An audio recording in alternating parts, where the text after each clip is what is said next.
ప్రశాంతమైనటువంటి విశాఖపట్నం నగరంలో ఆంధ్ర రాష్ట్రంలో మత ఉన్మాదాన్ని మత ఘర్షణలను సృష్టించే విధంగా బీజేపీ ఆర్ఎస్ఎస్ పావులు కలుపుతోంది. మొన్నటి వరకు తిరుమల లడ్డూలో కల్తీ జరిగిందని చెప్పారు, నిన్న సనాతన ధర్మం అని చెప్పారు. ఈ రోజు ఏకంగా ఆంధ్ర యూనివర్సిటీల్లోనే ఆర్ఎస్ఎస్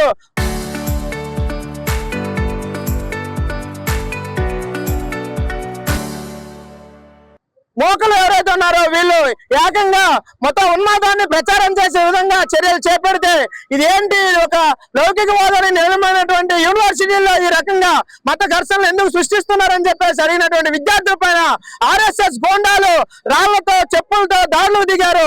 ఇది ఎంతవరకు న్యాయం అని చెప్పేసి విద్యార్థులు ప్రశ్నిస్తా ఉన్నారు. ఈ రోజు ఖచ్చితంగా ఏదైతే ఆర్ఎస్ఎస్ బీజేపీ చేస్తుందో ఈ దుర్మార్గాలకి ఈ రాష్ట్రంలో ఉన్నటువంటి కూటమి ప్రభుత్వం ఒత్తాసు పలుకుతుంది.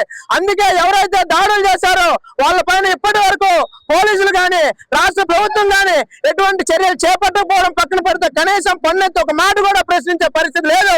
ఎప్పటికైనా సరే కూటమి ప్రభుత్వం వెంటనే కలువ చేసుకొని ఎవరైతే ఆర్ఎస్ఎస్ గోండాలు యూనివర్సిటీ విద్యార్థుల్లోకి దాడులు దిగుతున్నారో వాళ్ళందరిపైన సరే క్రిమినల్ కేసులు నమోదు చేసి వెంటనే వాళ్ళని అరెస్ట్ చేయాలని చెప్పేసి ఎస్ఎఫ్ఐ గా మేము డిమాండ్ చేస్తా ఉన్నాం.